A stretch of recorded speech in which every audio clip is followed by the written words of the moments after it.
Hello guys, এই দেখো শঙ্খদীপ কি করতেছে, দুষ্টুমি করতেছে। এখন শঙ্খদীপ একটু পাজি হয়ে গেছে, দুষ্টু পাজি হয়ে গেছে একটু। তার মানে আমি কেন বললাম শঙ্খদীপ এখন একটু দুষ্টু পাজি হয়ে গেছে। শঙ্খদীপ এখন অনেক দুষ্টুমি করে আর পড়াশোনায় একদম ফাঁকিবাজ হয়ে গেছে, খুব ফাঁকি দেয়।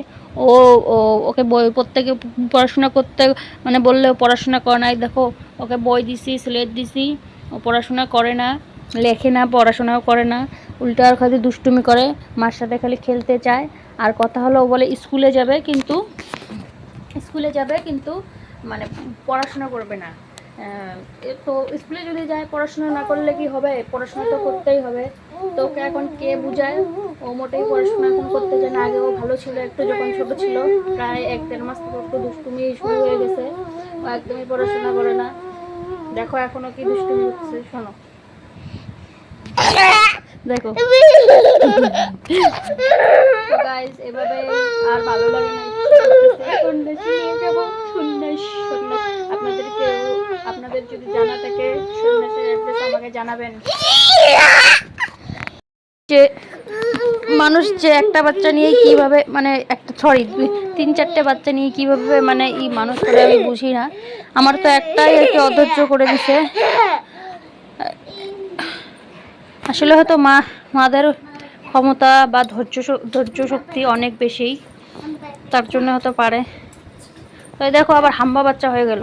এরকম পড়াশোনা বাদ দিয়ে এরকম দুষ্টুমি করতে দিলে খুব ভালো, ওর সাথে এরকম খেলো, খুব ভালো।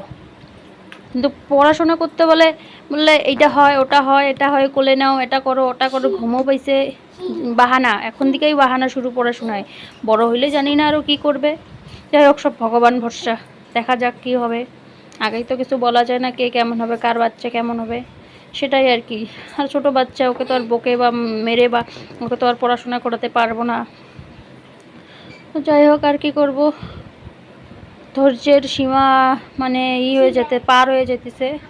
তবুও আর কি ভালো লাগে না, আর তবুও আর কি চেষ্টা করি ওকে নিয়ে। কখনো কখনো মনে হয় সব ছেড়ে দিয়ে চলে যাই একদম বনবাস। আপনাদের যদি বনবাসের কারোর কাছে অ্যাড্রেস আছে আমাকে দিবেন, আমি বনবাসে চলে যাব।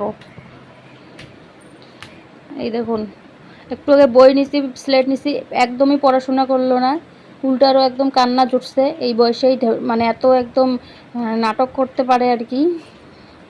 এই বয়সে 2 বছর বাচ্চা এত নাটক করতে পারে আর কি বলবো। যেই একটু জোরে বকে দিছি বই পড়াশোনা করানোর জন্য, কান্না শুরু করে দিছে। এখন আবার যেই বই যা ছুটি দিয়ে দিলাম, দেখো আবার। যাই হোক, আর কি বলবো, ভিডিওটি ভালো লাগলে একটা লাইক করে দিবেন। ভালো থাকবেন, দেখা হচ্ছে পরের একটা ভিডিওতে। আর আমার ছেলের জন্য সবাই আশীর্বাদ করবেন, আমার ছেলেকে সবাই আশীর্বাদ করবেন। ওর জন্য একটু দুষ্টুমিটা কমে আর পড়ার জন্য একটু মন দেয়। কারণ 2 বছর পার হয়ে গেল আর কি। পরের বছর তো ওকে স্কুলে দিতেই হবে। প্রাইভেটে দিতে হলে তো 3 বছরের বয়সে দিতেই হয়, নাহলে পরে গিয়ে আবার একটু বড় হয়ে একবারে বড় ক্লাসে দিলে একটু ঝামেলা হয়ে যায়। অনেক পড়াশোনা তো এখন অনেক বই দেয়, ছোটো ক্লাসেই অনেক বই দিয়ে দেয়।